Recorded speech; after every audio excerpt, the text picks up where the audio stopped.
we are really struggling. You are not broken. Everything you're experiencing is normal. We've seen the skin doctors. We've seen the digestive doctors. We've seen all of them. She has severe digestive issues. We don't want to give her medication. We don't renew our mind by thinking one good thought one day or doing affirmations one day in the mirror, and then we're just a brand new person. This is you becoming a new version of yourself, a new human being.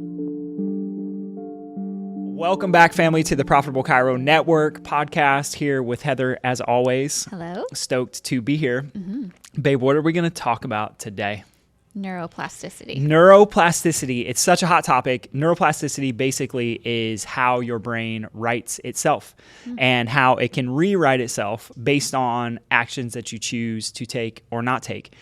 And I think that we'll start with the concept that, like, once you understand the reality of neuroplasticity and what that means, I think it will allow anyone who hears this message to be able to stop making excuses for themselves of why they can't do something and realize that your brain can be rewritten at any moment in time with a series of choices that you will have to make, some of which are uncomfortable to do so. We'll talk about that.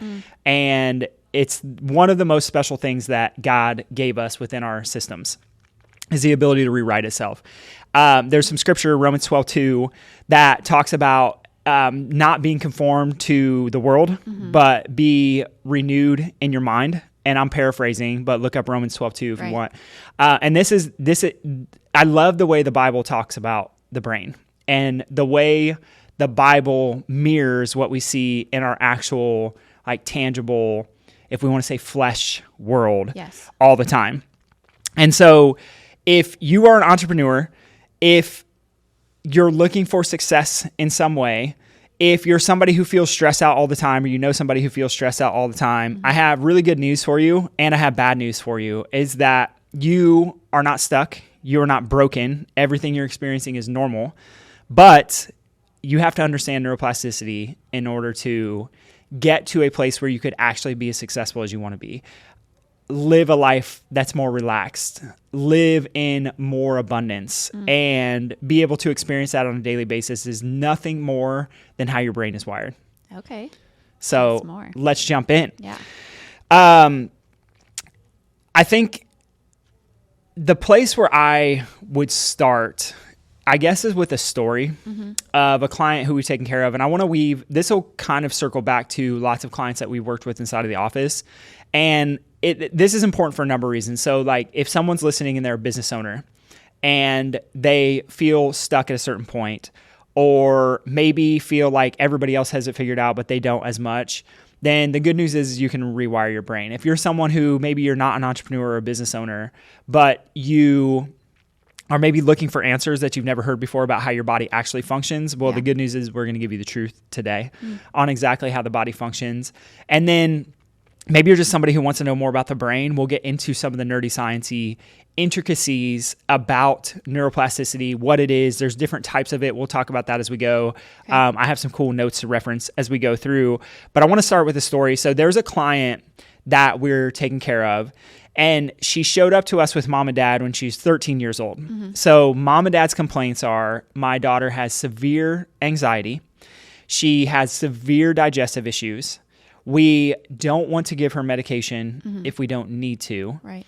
And we are really struggling. Like, we've seen the skin doctors, we've seen the digestive doctors, we've seen all of them, we've seen the endocrine doctors. And mind you, this is 13, so this is at, like, right in the time of puberty.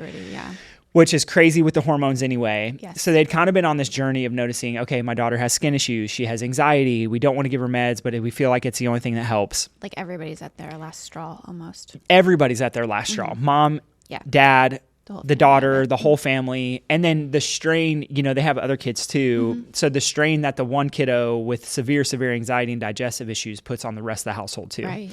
Not her fault. And I'll talk about why that's not her fault. But they come in and we sit down and we have a conversation, and I couldn't help but ask the question of, well, what was your birth like?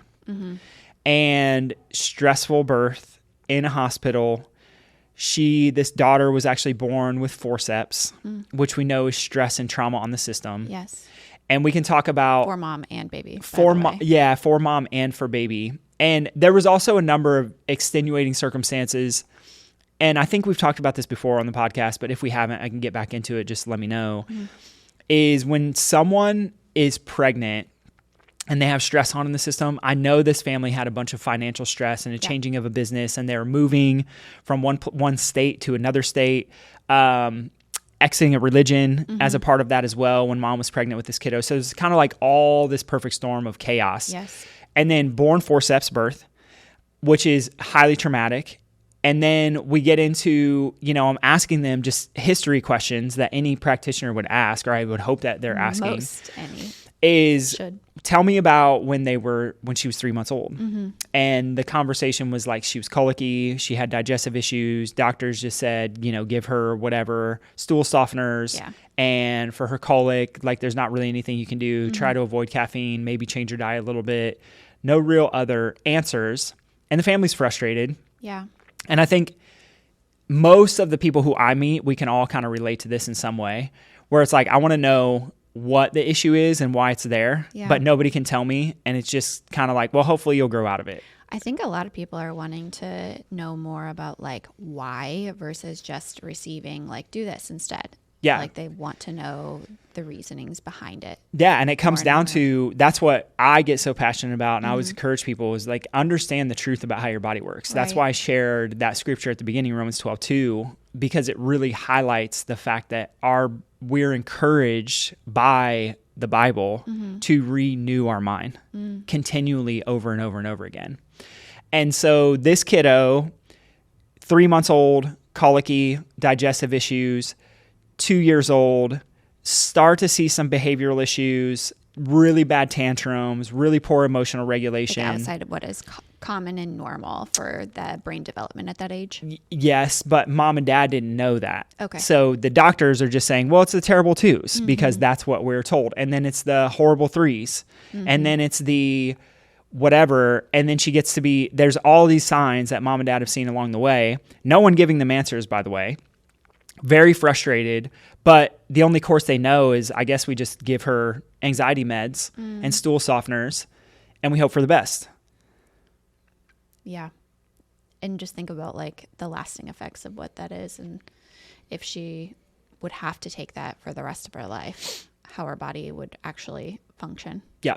And so I sit down with dad and I kind of walk him through. Mom was not on board yet, which is interesting, but I sit down with dad and I just said, hey, has anyone ever told you why? Or have you asked the question of why this could be happening or what's the cause of all this stuff in the first place? Because she wasn't just born to be stressed out, anxious, digestive issues, etc. And dad's like, no, I have no idea. So I walk him through the process of why, and what we end up getting to is that her body is just stuck in a stressed out state. That fight or flight. And we're not going to talk about fight or flight. We talked about that a lot on the last episodes of the podcast, but I think what it comes down to is neuroplasticity. So literally how the brain is priming itself and wiring itself to adapt to an environment of stress internally when mom was pregnant and then stress externally that never really went away because the brain had already been wired in a certain way. And the coolest part is it's all changeable. It's all changeable. At any stage of life. At any stage of life. The interesting part about it is it gets harder the older we get. Why?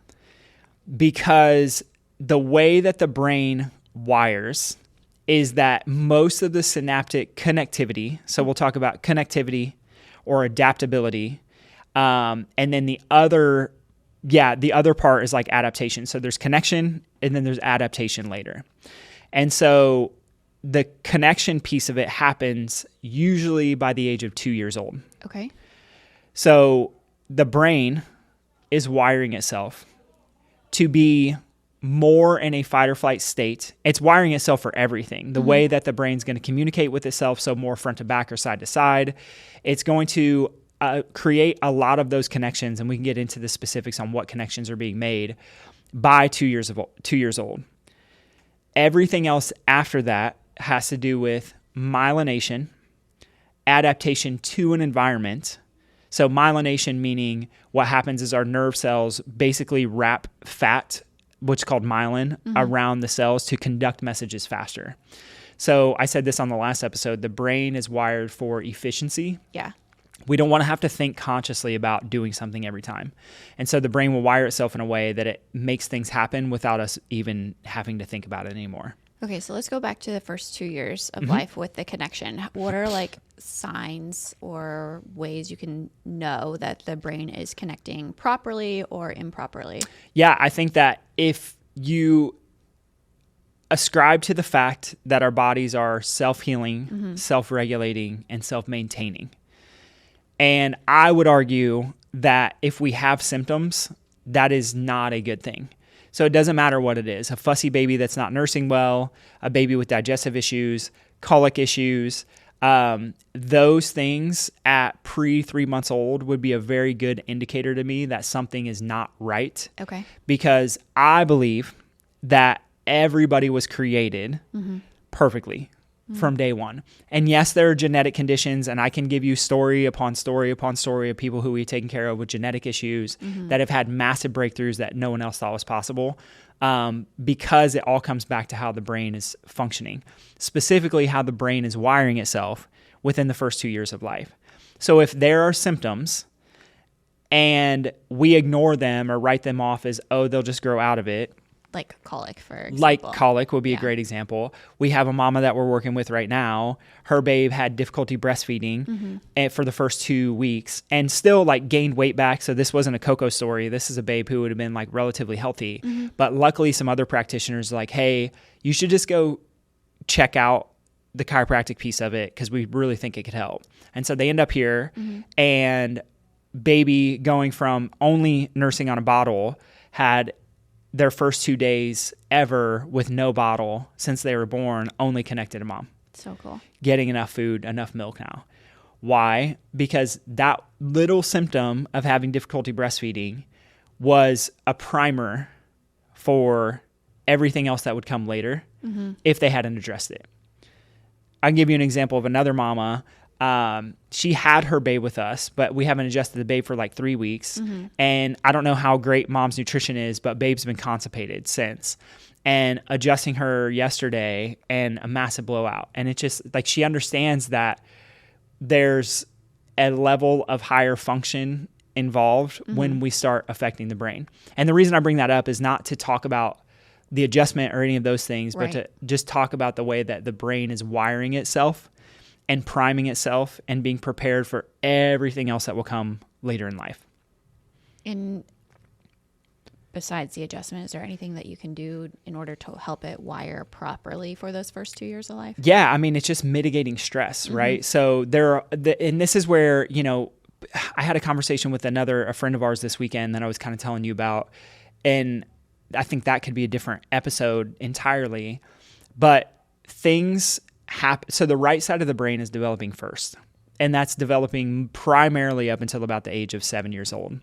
So, and remind everybody what the right side of the brain is. So the right side of the brain controls digestion, which is why we see a lot of kiddos colic, like I shared with the 13-year-old that I was talking about. The right side of the brain is our emotional regulation side of the brain. It is our it turns on the digestive system. It turns off the immune system. So this would be like reduction of allergies and things like that. So if we have an overactive immune system, it would be an indicator that the brain is weaker on the right side. Okay. Somebody who's sick all the time, who constantly has symptoms. Yes. So the right side of the brain does those things. It's the part of the brain that likes new things. So it's the creative, I like new things. So if you think about a kiddo who doesn't like anything new, they like structure and order and routine. It's an indicator right side of the brain's weaker. It's a part of the brain that's the emotional regulator. So a kiddo who has extreme rage or tantrums or whatever highs and lows, usually that's the right side of the brain. And so again, the reason that this all matters is because if we're priming it and we're creating connections by the age of 2, the longer we let something go, the harder it's going to be to correct later. I'm not saying it's not correctable later because a lot of things are. There are some things that aren't. But it's more difficult to change the neurology because there's a roundabout way that the brain does it after the age of 2. And I won't even say after fully. I'm probably generalizing a little bit. Yeah. But It's just not as efficient It's after the age of two. it makes it more difficult to do. Yep, There are 100%. very, very specific things that you need to do in order to really reprogram and rewire properly. Yep, exactly. So there are a number of things that happen when our brain is creating connections, but then creating new connections too. So there are kind of different types of neuroplasticity, I guess we could say. So one of the types is synaptic, which just means that where the nerve endings come together and they release different hormones or neurotransmitters, these are called synapses. Okay. So where those come together, there can be synaptic connectivity or plasticity, meaning that those things can change. So an example of this would be when our body releases stress hormone cortisol in high amounts over time, our synapses, those connections where dopamine is released, will downregulate, so our body absorbs less dopamine, which means that we need more of it the next time to get the same excitement. So this is why addiction occurs. I was going to say, can you give us like a real life example of how that plays out? Yeah, so let's say that I'm super stressed in work. Okay. And all I want to do is so many people could relate to this. I'm super stressed at work. I have a high stress job. All I want to do at the end of the day is I get home and I just want to scroll on my phone. I know in my conscious brain that I should connect with my kids and connect with my wife or do something around the house, but I just can't put my phone down. I want to continue to scroll. And so there becomes it literally becomes addictive because your brain needs more stimulation to get more dopamine to feel this like sense of motivation in the first place. So dopamine is the anticipation of reward. So that gets downregulated in stress. And so your brain can wire itself to be downregulated for dopamine, which means we need more of it, which means we have more addictive behaviors, which means we become more compulsive. And this is how gambling addiction works. This is how drug addiction works. Food. This is how food addiction works, any kind of addiction you could possibly think of. Yeah. Porn would be another good one. Right. There's all of these pieces. It's just neuroplasticity. It's your brain changing the way that it's wired from a synaptic standpoint based on the input that's coming in from the outside world. Wow. That makes sense so far? I think so. Yeah. How are we doing? Good. That was deep. That's just one. That was just one type. Yeah. So then the next type is neurogenesis. So this is creating new pathways entirely. Okay. So let's say, for instance, that I wanted to go play pickleball. And I've never played pickleball before, which I haven't ever played pickleball before.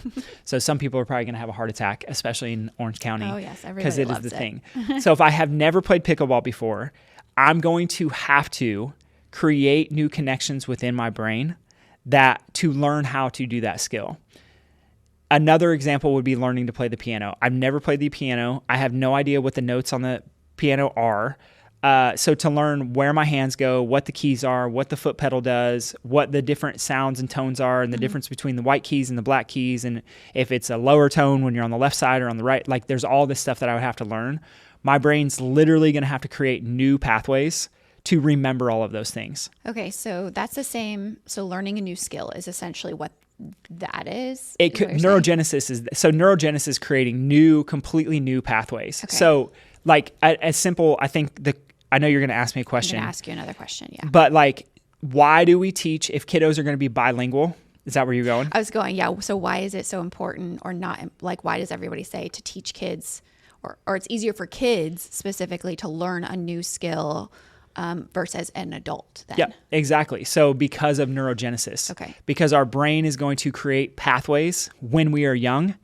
And when we talked about there's two types of neuroplasticity. There's adaptive, which is adaptation to an environment. So that would be like neurogenesis creating new pathways that I've never ridden a bike. I have to learn to ride a bike when I'm a kid. But then that pathway is pretty much going to stay there forever. Okay. That would be very adaptive. Based on the environment, I put my body into this situation, and over time it learns how to do it. So that's learning a new skill. Same would be, this is why parents who want to teach their kids 2 languages, like we have some families we take care of, they're Spanish speaking, they speak primarily English, but they'll teach their kiddos Spanish first. Why? Because that Spanish will be ingrained in their brain, and it usually won't go away if that's the first language that they learn. And then they'll teach English on top of it. So they created all these pathways, neurogenesis, to learn a first language, Spanish. And then even if the kiddo doesn't use it later, a lot of times it won't fully go away just like riding a bike. If I go to hop on a bike today and I haven't ridden a bike in 15 years, I'm going to be a little bit wobbly, but the chances are that I'm still going to be able to balance on two wheels versus if I've never done it before a million times when I was a kid, like I did when I was a kid. So why is it easier then for kids than it is like a grown adult to, say, learn how to ride a bike? If an adult's never learned how to ride a bike before and a kid has never learned how to ride a bike before, I would say on average that the adult has a significantly harder time in the learning process. Yep. Why is that then? Because kids' brains are more plastic. It's not to say that adult brains aren't plastic. So if we think of, like, the way to think about this would be, and I'll use this example again later.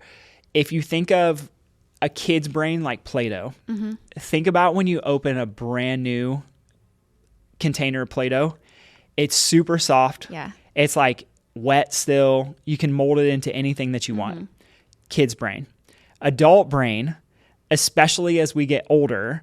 So still there's changes happening in the brain, but mostly everything after the age of, like, we can say 16, but it's even before that, is really compensation. So it's way harder to create new pathways. What our brain will do is try to tap into old pathways to do roundabouts. So I'll share some examples of that in a second. So an adult brain is more like Play-Doh we probably have some in the back, where it's like, it's not dry, where it's rock hard, like where you can't do anything with it. But yeah, you have to like push on it really, really hard, and then it wants to move back into its old shape of the container still. And like the outside edges are a little bit rough, and you like really have to squeeze it and crunch it to get it to do anything at all. Okay. That's more like an adult brain. So by the age of 16, you pretty much like molded your pathways, a general term, would you say? Is there a way that a grown adult versus doing the roundabout, like if you're aware of this from an early age, that like a parent can help make sure that the plasticity continues past the age of 16, or it's like non-existent? Yeah, so that would be the next one. So if we talk about, so we talked about two already. We talked about synaptic neuroplasticity. We talked about the neuroplasticity of neurogenesis, so just being able to make brand new connections in general. The third type is what we would say basically is activity dependent. So based on what we do with our bodies and how we move, that's going to influence what writes into our brain. Okay. So if we think about, let's just think about the conversation of pain for a second, and we'll come back to this too. If our brains are super plastic when we're younger, yes, wouldn't it only make sense to wire as much movement into the brain as possible instead of putting in a kid at a desk for 6-7 hours a day, or in front of an iPad or a TV? And that's no judgment. I'm just saying, like, what the brain does, you've heard use it or lose it. Right. This is activity dependent neuroplasticity. So based on what we are doing, there's a level of connectivity that's happening within the brain. And the brain grows with activity. The brain grows with activity. Like physical activity. It's stimulated by that physical activity. Yes. Yep. So that's one way that we can create more connections within the brain is through activity that we do. So the key word in that is active, doing something, not just sitting, doing nothing, or things that are mindless. And I'll go back later, but I want to talk about too how we can kind of hack this when we talk about identity, and we'll talk about that when we get there. So then the last type of neuroplasticity, there's this isn't even really a type, but it's just a reminder that to all of this, there's a molecular component. Wait, I have to go back. I'm sorry, this just popped in my brain. So essentially, not to talk poorly about the school system, but the school system, as you said, sitting at a desk all day, sitting and watching TV or at an iPad for school, a computer for school, is reducing the ability for the brain to be neuroplastic long term. 100%. Okay. In my opinion. Just confirming that's what I understood it as. Yes. Which, in the context of, we see lots of families. I see lots of families whose kiddos sit at a desk all day. I see lots of families who have outdoor schools. Yep. There is a distinct difference in demeanor and emotional regulation and the issues and challenges that those kiddos come in with, dependent on what school they're at. And would you say when you were teaching that you noticed those differences as well within because they're teenagers by the time you saw them, and if you kind of knew what their background was and their lifestyle, would you say that you noticed those significant differences in the public school system as well? Yeah, for sure. And it goes back to, a lot of like one simple example of this would be, we talked about this weekend, that kiddos with autism, I noticed when I was teaching, I wondered, they all had forward head posture. Yes.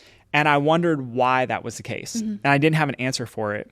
But what I realized is their brains have been wired to be in a certain posture based on things that happen to them that may not have been under the kid's control or the parent's control when they were young.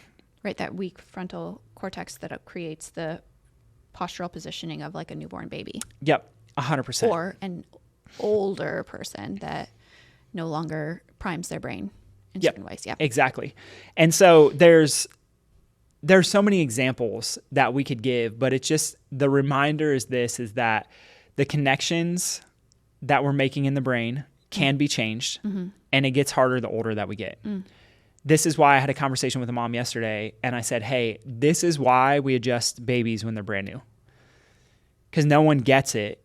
But if we can affect the way that their brain is making connections, and they're making connections in safety and rest and digest and not in fight or flight, their decision making is going to be better. Their emotional connection is going to be better. Their behavior is going to be better. Their emotional regulation is going to be better. Their mood and demeanor is going to be better. They're probably going to be more active. And to me, that sets a kiddo up for a more successful life. Yeah. Because, all of us want better for our kids than what we ever had. Yeah, everybody does. They just don't know. Yeah. And this is the same when if we circle it back to the family that I was talking about with the 13-year-old, they had no idea until she was 13 that there was a different way. Right. And now we have the battle of, not only has she had all this stress wired in her brain for 13 years, she's had a series of doctors who's told her that she's broken, that, let's just diagnose you with anxiety and depressive disorder. And then those become her identity. Yes. So now she's telling herself the story that my identity is I'm a person who's broken because I have these things that are symptoms, but they're just symptoms. It shouldn't define her, but the system let her. And when you're creating that thought process about yourself, and you're allowing it to become your identity of like you are broken per se from what those doctors are telling you, then you start to wire your brain in that negative context. Is that what you're saying? 100%. Yeah. So they did one of the coolest studies. I can't remember if I talked about this one before, but one of the coolest studies I've heard of is they took house cleaners and they take them and they took half and half. So they took them, half of them, they told them, hey, like do your job today, do a good job. And I think they're housekeepers at like a hotel. So they're doing just, they're maids, right? They're cleaning, making beds, doing the stuff. They took the other group and they said, hey, you're athletes. What you're doing is athletic. And they basically told them this every time before they would start their shift, that, hey, you're an athlete, you're doing athletic movements. And so what they tracked over time was that the women and the cleaners who were told that they were athletes had decreases in body fat, increases in muscle mass, changes in all measures of like their resting heart rate and their cholesterol levels and things that we would look at in the blood and say, okay, this is an indicator of a healthy human being. So the question was, well, why did the women who were told that they were athletes and they were doing athletic stuff, their body physiologically changed? Yeah. That could be measured. And the answer to that is because they had a different identity in how they viewed themselves.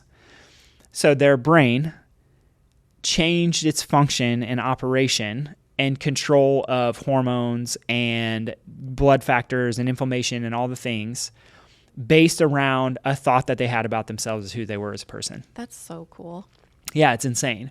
So yes, this is what gets like so interesting to me is that when we talk about neuroplasticity, yes, it's the activities that we do, but it also starts to trickle into the thoughts that we think and the thoughts that we think about ourselves and the identities that we take on.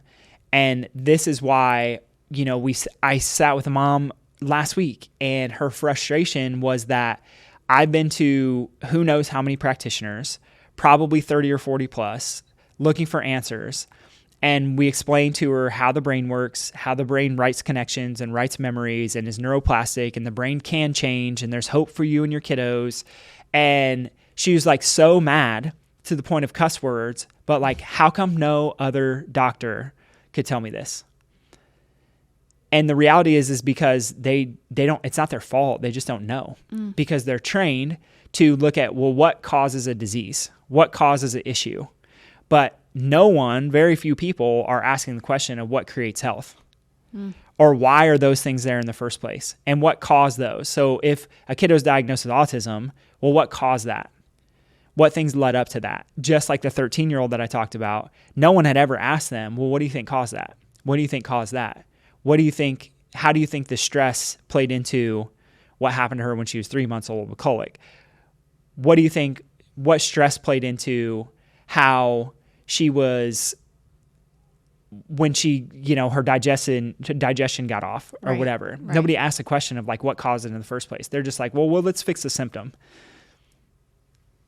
And if we don't address the cause, we're just chasing symptoms. All right, so let's get into, there's two different types of neuroplasticity that I think are important to talk about.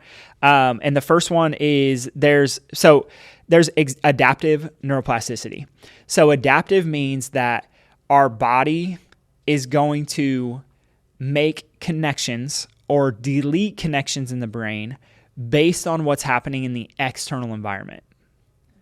Okay, give us an example. So an example of that would be the Play-Doh. Based on where my hand pushes into the Play-Doh, it's going to create an indentation in the Play-Doh. Or if I roll it in a circle, it's going to roll into a circle. It's that soft, supple Play-Doh. So adaptive is happening first.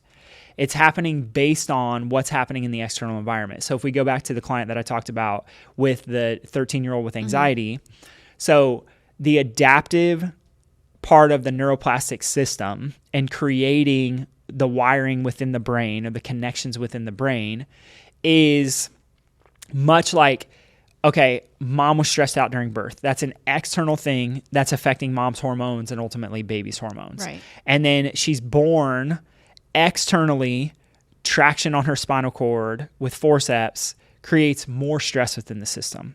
And then living in a household that was probably in a little bit of chaos from basically the time she was born, even before, but who knows? I mean, even probably up in 13, I won't speculate on all those details, but that environment, parents fighting, maybe dad not around, moving multiple times, just parents trying to figure out life, that stress on her created more of the wiring for stress.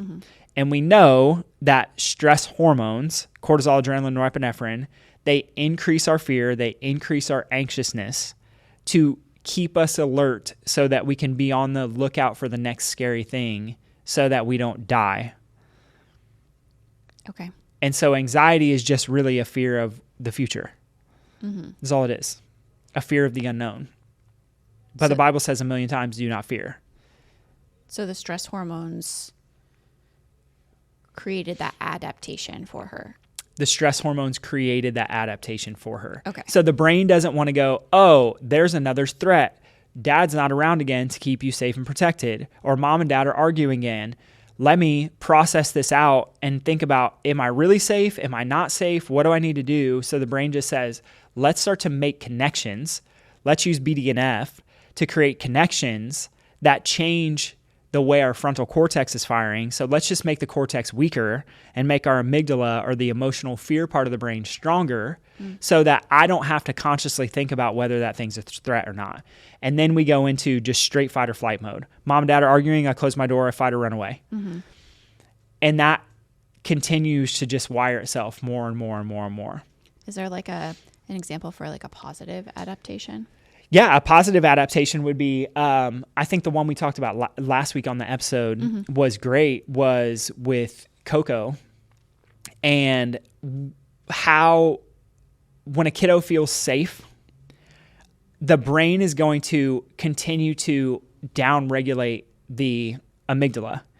And so basically what happens is the cortex gets stronger. And if the cortex gets stronger, it's like, we don't need to worry about that. We all know people who it's just like, how do you deal with so much stuff and everything? You're just like, yeah, it's no big deal. I'm not worried about it. Where I'm like, I would be freaking out right now. I want to be that person. So that's just adaptation. But it happens, all of the adaptation happens at a young age. Okay. Does that make sense? Yes. So that's that supple, brand new Play-Doh, fresh out of the container. It's easy to change. Really, really easy to change. Is there a possibility where, I'm just thinking like my parents had no idea about how to like approach that kind of thing for the adaptation. Is there a way where you can still come out positively in that when even though your parents aren't like aware of like consciously rewiring your brain in a positive way? Yeah, for sure. There's a way to come out positively. I think part of it has to do with what we decide to do later, if that makes sense. So there's like as an adult. Yeah, I'm like weaving all the stuff that I wanted to talk about in earlier. No, it's fine. But I think one of the keys, so this would get to the answer of like, all right, that's great. Like we learned about neuroplasticity and there's compensatory and there's adaptive and whatever. Right. But what do I do with it? Well, one of I think the most important thing is to be aware. This is just like when I was teaching and I realized like, oh, there's a hidden curriculum. And if there's a hidden curriculum, if I'm aware of it, it can be changed. But I think most people are so unaware that how they're operating on a day-to-day basis is simply just wired into their system. Because they're so stressed out that they're like at the end of the day with the scrolling and the numbing themselves, like they're not even conscious and aware enough to be able to approach it differently.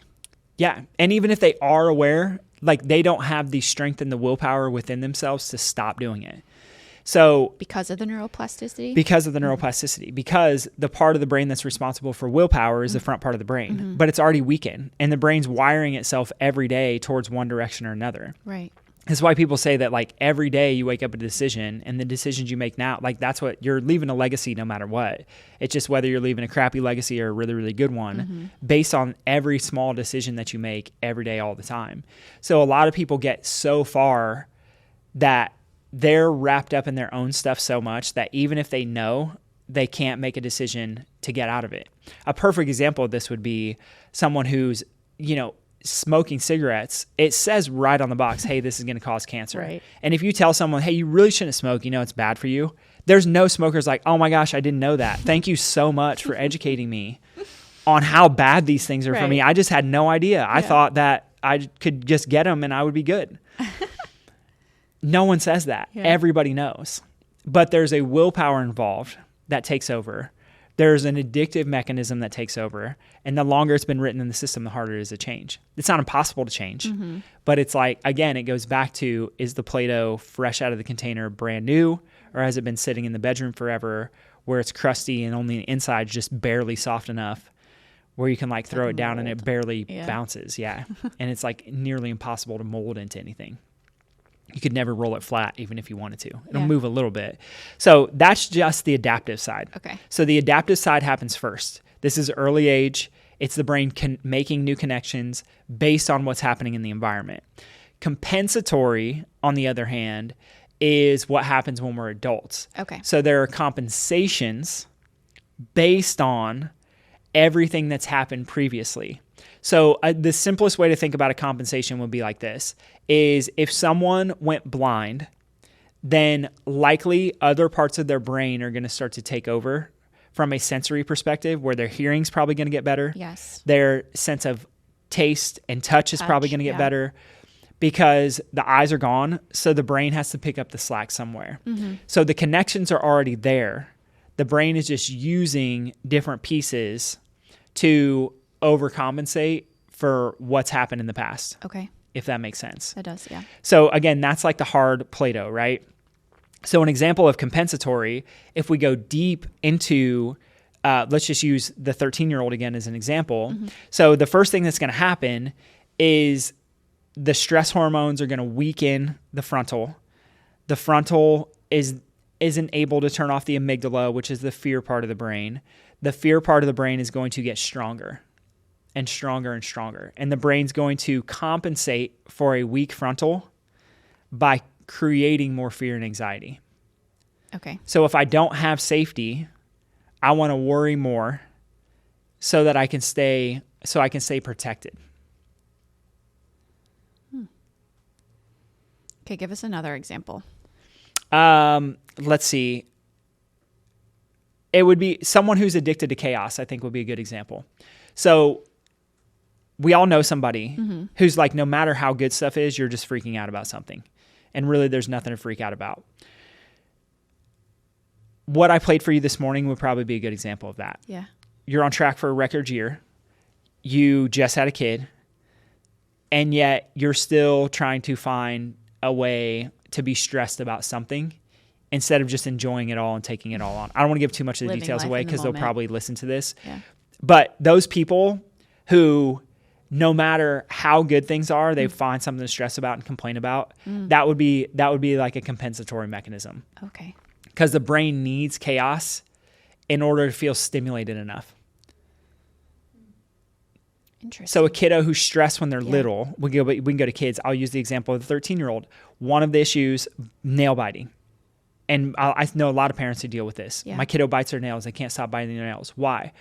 Because they adapted to a bunch of stress, and that adaptive change led to compensatory behaviors. So we're going to compensate by the fact that my brain doesn't get enough stimulus to get itself out of fight or flight we'll put more stimulus into the system by chewing our nails or having a tick or whatever it is. It's going to be different from kid to kid to kid, but those are compensatory things that happen later. It doesn't start off that way.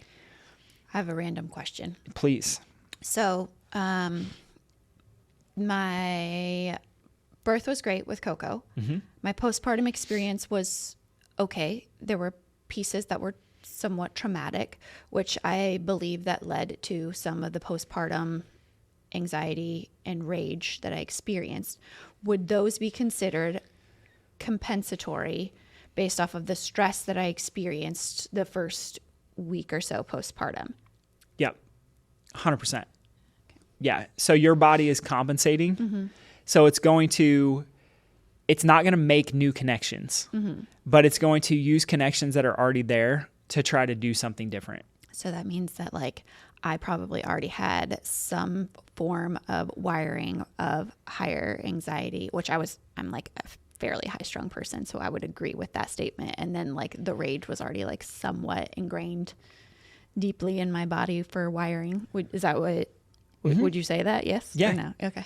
And I think for you, I don't want to share too much of your story, but for you specifically, I think you had to because it was a protective mechanism. Sure. Because of how your brother was when he was little. Right.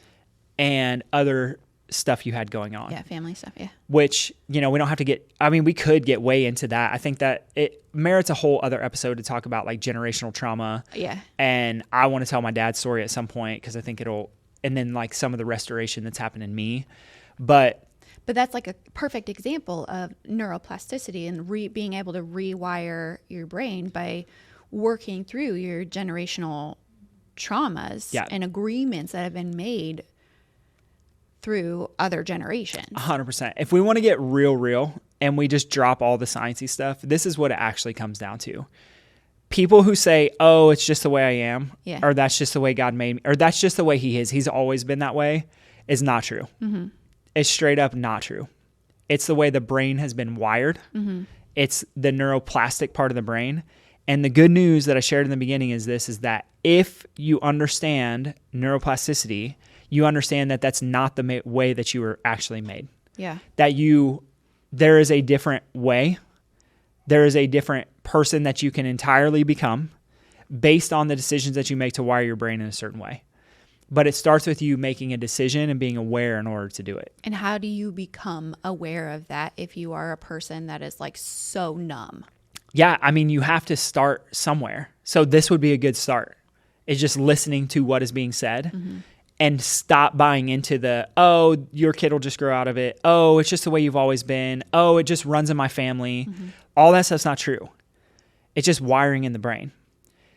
Because what does Romans 12:2 say? Do not be conformed by the world, but renew your mind. I think it also says in another version, transformed By the renewing of your mind. Yeah. Why? Like renewing of your mind is a biblical principle. Right. And whether you believe in the Bible or not, like anybody who's talking about, well, like I'll manifest my reality, or let's just put it out into the universe. That's all you're doing is renewing your mind. You're creating pathways for you to believe something different about yourself or about the world or about whatever it is.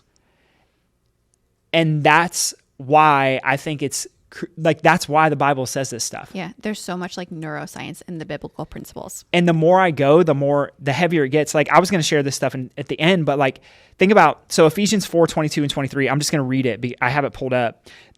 That regarding your previous way of life, you put off your old self, completely disregard your former nature, which is being corrupted through deceitful desires, and be continually renewed in the spirit of your mind, having a fresh, untarnished mental and spiritual attitude. That's available for every person, whether you believe in God or not, whether you read the Bible or not. Like we were made this way. That's what's so cool. And that's why I love talking about these principles, is because my encouragement for every single person that we take care of, every person I come into contact with, the whole time I was teaching, it all gets back to the same idea that like no one is broken. And so when we talk about, if we go back into, I don't even have to talk about it now or go down we can, but if we talk about compensatory mechanisms of neuroplasticity,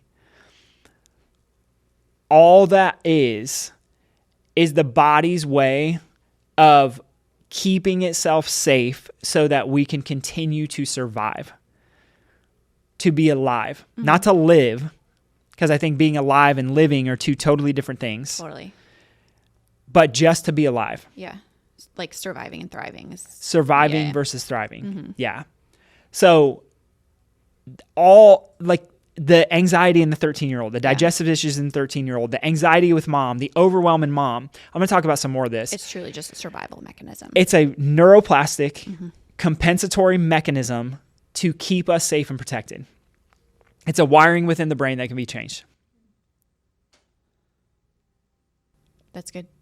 That's it. Yeah. And a lot of it comes from childhood, and you would have no idea unless you sat down with somebody and actually did some work in it, which that's a whole other thing. I'll talk about that when we talk about my restoration and my dad. We'll do that on an episode. So I want to go back through compensatory real quick because there's a couple things I want to touch on that I think are important. So after we have an overactive amygdala, right? So frontal gets weakened, but remember the frontal is the decision-making part of the brain, right? So if we can't make good decisions, then we become very impulsive.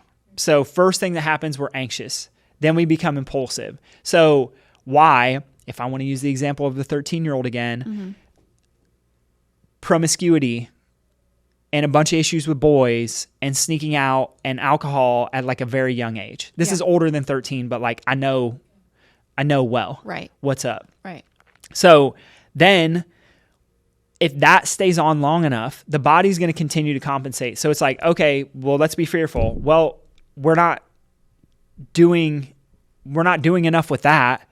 So now let's go into being like super impulsive. So now we're not doing enough with that. So let's shut down the dorsal vagal.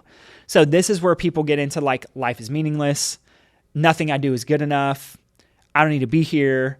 This is the freeze. So there's fight, flight, or freeze. And this is the freeze state. Nobody talks about that. Some people do. It's the avoidance. It's the no motivation. That would be like the people who are brain foggy or chronic fatigue. So you see how once we get to a certain point, the body literally just starts to shut down. Yeah. I have no energy for anything else. Freeze essentially means like starting to shut down. Yeah. This is where autoimmune comes into play. So now my body doesn't recognize the difference between something external and foreign and something internal. Oh, that's big. Compensatory neuroplastic activity in the brain. Which, what I say in the beginning, if we renew the mind, can all be restored. It's wild. Yeah, super wild. Then, like the other compensatory mechanisms would be, think of somebody who like constantly wants control or needs everything to be perfect, right? So, oh yeah, I know that person. Well, I've worked on it a lot too. I know, yeah. You used to be that person. If I had no control as a kid, my brain and big kid time and adult time is going to be to seek out control wherever I can.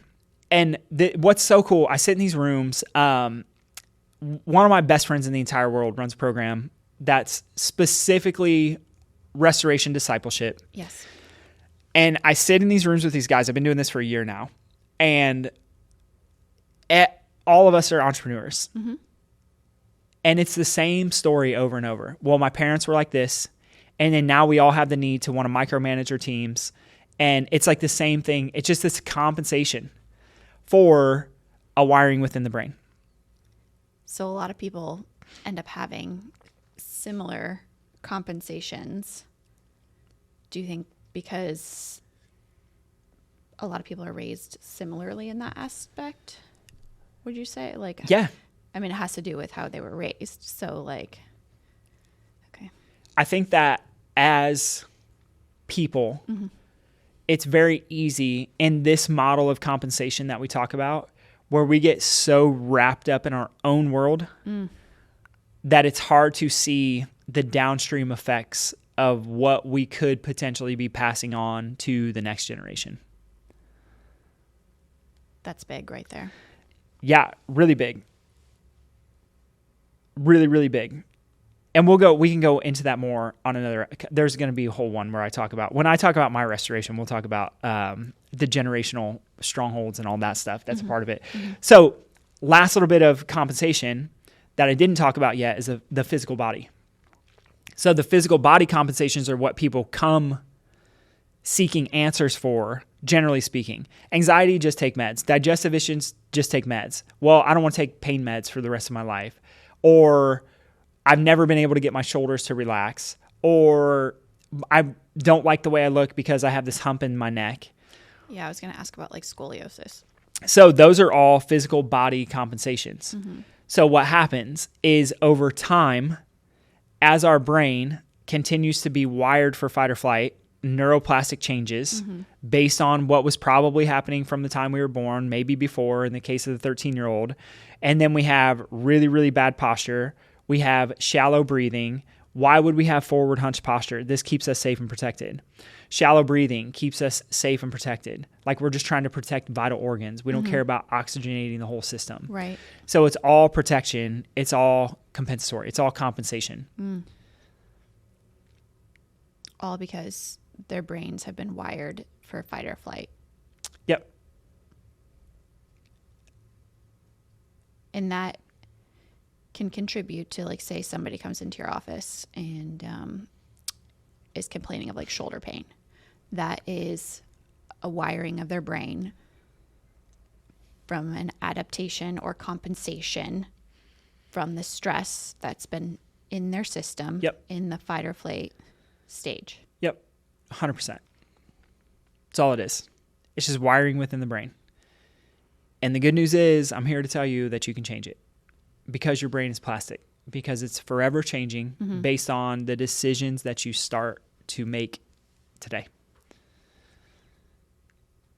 And what are some of those decisions? That's a great question. So number one, I already talked about is being so these are the practical steps, right? This all has to do, this is not like tactical stuff that you're going to be able to go home and do tomorrow. Sure. This is you becoming a new version of yourself, a new human being. Be renewed. Repetition. Renewed in your mind. Mm-hmm. We don't renew our mind by thinking one good thought one day or doing affirmations one day in the mirror and then we're just a brand new person. Just like working out or eating healthy one time and expecting a six-pack. Exactly. So first step, being aware. Like, maybe now after you hear this episode, you see that there may be some places in your life where you're like, oh my gosh, I never knew that could be an explanation for why I was dealing with that issue or that thing, or my kid was dealing with that, whatever it is. So awareness is first step. Mm-hmm. I'll give you a quick example of this. One of our clients that we're taking care of yesterday, she comes in and she's like, my back is just bugging me. It must have been from walking a bunch. And I had the conversation. I'm like, hey, you walk every single day. That's not what's up. Tell me what's really up. Where do you have stress is the joke. Everybody's like, I know, you're going to ask me what I'm stressed out about. And she's like, I'm not though. I just got back from vacation. And I'm like, okay, that's cool. But like, did you have stress? Did you eat differently? What was going on? She's like, I just walked a lot. And then she's laying there and she said, you know what though? Where we were, it was pretty sketchy to walk around in downtown. I won't say the place because I don't want to give away the person. But she's like, it was sketchy. And I've kind of felt on Like on edge guard. and fearful the whole time we're walking. We walked all weekend. So of course, your brain is literally saying you need to be safe and protected and on guard right now. Yeah. And long enough, and then I asked her, I said, why is your pain there? So I'll ask you, you can try and answer the question. Why would her pain be there? In her back? Because she doesn't feel supported. Okay, don't go that deep though. Oh. Go to like a really simple, like why would her pain be there? What's her body sending a pain signal trying to get her to do? Oh my gosh. I feel like It's really simple. I don't know. Stop. What? Stop moving. Oh. Sit down. Went over my head. I want you to just like literally sit and stop. Yeah. Okay. And she's like, oh my gosh, it makes sense. Why? Yeah, of course it makes sense because you're walking into a stressful situation. So is Day your in and day body's out. way of saying like, don't go into it. Yeah. So that would be an initial. So if you did that every day for 50 years of your life, of course your posture is going to suck. Of course your back's going to hurt. Of course your shoulders are going to be tight. Of course you're going to have migraines, all the stuff. Second step, realize your body isn't broken. I've said this a million times. Right. Understanding, telling yourself the story that like the symptoms that you are dealing with are normal to an abnormal amount of stress and you can rewire it at any time. You just have to choose to do so. And it's not just like the physical pain symptoms. Like that's a huge thing right there, is because people have like brain fog and they're like, oh, it's not a big deal. Like everybody experiences brain fog, but like that's a symptom that your body is sharing with you that you have stress on in the system. Yep. There are so many little things that people just kind of like blow over that it's like, oh, it's not a big deal. I feel So overwhelmed. common. I don't know why. I don't know why I can't sit still. I always feel like I have to do something. My brain never shuts off at night. I have so much difficulty falling asleep. I wake up in the middle of the night and my brain's running. Right. I wake up in the morning and I'm so stressed out and I don't know why. Those are all the same adaptations that we're talking about Right. that have nothing to do with physical body. Those are the ones that people deal with more, but they just shrug off. Right. That's what I wanted to like clarify for anybody that's listening, that maybe it like hits them differently. Yeah, 100%. So those would be my three things. It's a shifting of identity. I shared about the house cleaners. Yes. If you look at yourself differently, you're not broken. Everything you're experiencing is normal. Your body's doing exactly what it was designed to do. Then from there, you can start to rewire new pathways.